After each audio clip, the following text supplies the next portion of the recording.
Это уже 5-е по акции дерева. И сложно это делать? Нет, не сложно.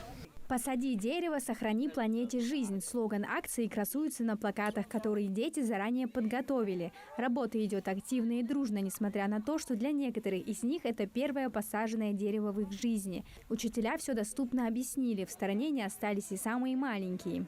Мы очень хорошо и весело проводим время. Мы посадили несколько деревьев. Осины, березы, яблони, груши и так далее.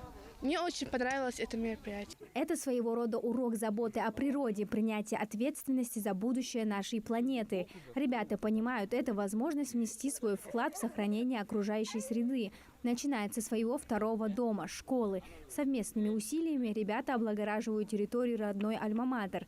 Вишня, яблони, береза, более 60 саженцев. Именно столько сегодня и планируют посадить. Я уже участвую в этой акции 3-й год.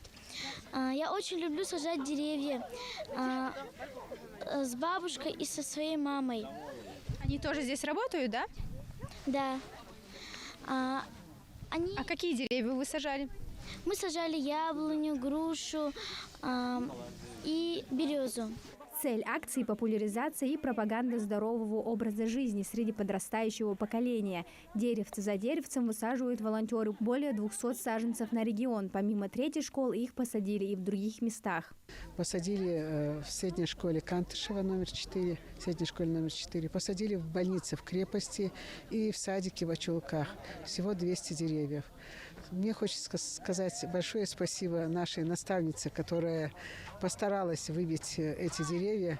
И особо хочется сказать большое спасибо нашей компании, которая проводит такую великую акцию ежегодно осенью и весной. И для нашей маленькой Ингушетии вносит такой весомый вклад.